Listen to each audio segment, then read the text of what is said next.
তো তোমাদের বাজেট যদি 15,000 টাকা হয়ে থাকে তাহলে আমি আজকে তোমাদেরকে 4টে ফোন রেকমেন্ড করবো, যেই 4টে ফোন কিন্তু তোমরা চেক আউট করতে পারো আন্ডার 15,000। তো ফার্স্ট 1 নম্বর ফোন যেটা হচ্ছে সেটা হচ্ছে OnePlus-এর ফোন।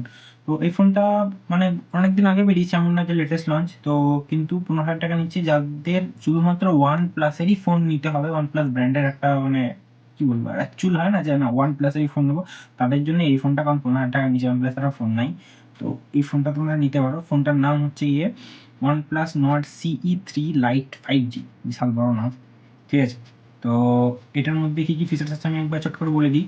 তো এটার মধ্যে আছে Qualcomm Snapdragon 695 চিপসেট 5G, যেটা বহুদিন পুরোনো চিপসেট। আর এর থেকেও ভালো ভালো চিপসেটের মানে আরও অন্যান্য ফোনে পাওয়া যায়। তো ক্যামেরা হচ্ছে 108 মেগাপিক্সেলের ক্যামেরা, ঠিক আছে। আর 6.72 ইঞ্চি 120 হার্টজ একটা অ্যামোলেড ডিসপ্লে আছে। আর 5000 mAh ব্যাটারি, 67 ওয়াট সুপারহুক চার্জার, ঠিক আছে। তো এই ফিচার কটা ফোনের মধ্যে আছে। আমি বেশি কিছু টেকি বলবো না, যেটা তোমাদের বুঝতে অসুবিধা হয়। তো আর এই ফোনের ডিজাইন যেটা, সেটা কিন্তু খুব মিনিমাল একটা সুন্দর ডিজাইন বলতে পারো তোমরা, এমন না যে খুব একটা খারাপ ডিজাইন। OnePlus-এর ফোন জেনারেলি ডিজাইন ভালো হয়। তো তোমরা যদি চাও যে OnePlus-এরই ফোন নিতে হয়, OnePlus-এরই ফোন নেবে, তাহলে তোমরা এই ফোনটা চেক আউট করতে পারো, ঠিক আছে। এই যে কত সুন্দর, এই যে এইসব হচ্ছে, ঠিক আছে। তো OnePlus-এর ফোন তোমরা নিতে পারো। আর যদি OnePlus-এর ফোন না নিতে হয়, তাহলে নেক্সট যেই ফোন, সেইটা হচ্ছে iQOO এর তরফ থেকে ফোন হচ্ছে iQOO Z9s।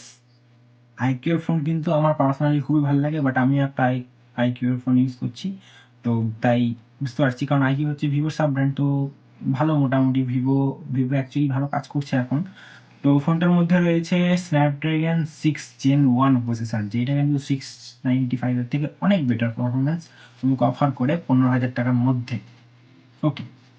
আর ব্যাটারির মধ্যে রয়েছে 6000 mAh ব্যাটারি উইথ 44 ওয়াটের ফাস্ট চার্জার, ঠিক আছে। আর ডিসপ্লে হচ্ছে 120 হার্টজের অ্যামোলেড ডিসপ্লে। সবে এইগুলোর মধ্যে অ্যামোলেড ডিসপ্লে আছে, 5 ক্যামেরা, 3.5 যাই এগুলো সবই আছে, এগুলো বলার কিছু নেই। এটার কাছে IP64 water and dust resistance আছে। তো এইটার পারফরমেন্স কিন্তু OnePlus-এর ফোনের থেকে অনেক বেশি বেটার। তোমরা এই ফোনটা চেক আউট করতে পারো যদি তোমাদের iQOO ফোন তোমাদের যদি পছন্দ হয় তো। আর এখানে আছে 6000 mAh ব্যাটারি, এটা সব থেকে বেস্ট। যতগুলো ফোন বলছি সব থেকে বেশি ব্যাটারি এই ফোনের মধ্যেই আছে। এই ফোনের মধ্যে সব থেকে ব্যাটারি আছে, তার সত্ত্বেও কিন্তু এটা খুবই একটা পাতলা, 7.99 mm এর থিকনেস, ঠিক আছে। মানে 6000 mAh ব্যাটারি থাকার সত্ত্বেও ফোনটা কিন্তু অনেকটাই স্লিম। তো তোমরা চেক আউট করতে পারো যদি iQOO এর ফোন নিতে হয়। তারপরের যে দুটো ফোন আছে সেই দুটো ফোন কিন্তু সেম ব্র্যান্ডের, দুটোই কিন্তু রিয়েলমির ফোন, ঠিক আছে। তো এইটাতে কিন্তু তারপরে যে ফোনটা আমি রেকমেন্ড করবো সেটা হচ্ছে রিয়েলমি 70 টার্বো, ঠিক আছে। তো রিয়েলমি 70 টার্বো ফোনটা কেন রেকমেন্ড করছি, এটা 15,000 টাকার মধ্যে একটা ফোন, ঠিক আছে। কিন্তু এখন হয়তো একটু দাম বেশি, অফারটা এলে দাম আরও কমে যাবে, সব ফোনেরই অফারে দাম কমবে। তো অফারের জন্য তোমার ওয়েট করবে খানিক। আর যদি এসেন্সিয়াল হয় তাহলে নিতে পারো, বা কোনো অফলাইন স্টোরেও যেতে পারো, যে হ্যাঁ যদি কোনো জায়গাতে ভালো কিছু পেয়ে যাও, যদি কম দামে তারা দিয়ে দেয়, ঠিক আছে। তো তোমরা সেগুলো সার্চ করতে পারো। তো রিয়েলমি 70 টার্বোর সব থেকে যে মেন হাইলাইট ফিচার সেটা হচ্ছে পারফরমেন্স। যদি তোমরা চাও 15,000 টাকার মধ্যে আমি শুধু গেমই খেলবো, সারাদিন গেম খেলবো, আর কিচ্ছু ফোনে আমার দরকার নাই, সারাদিন যেন আমার ফ্রি ফায়ার পাবজি যা আছে হানতান সেগুলো যেন চলে, তাহলে হয় তুমি এই ফোনটা নিতে পারো। এই ফোনের মধ্যে সব থেকে হাইলাইটিং ফিচার হচ্ছে প্রসেসর।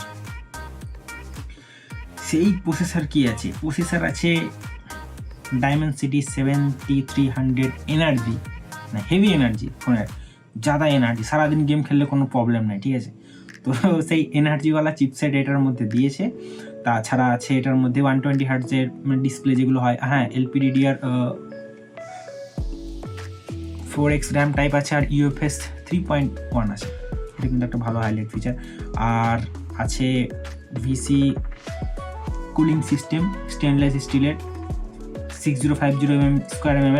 তো ফোনটা কিন্তু গেমিংয়ের জন্য, সেই জন্য একটা বড় একটা কুলিং সিস্টেম লাগানো হয়েছে যাতে ফোনটা অনেক ঠান্ডা থাকে।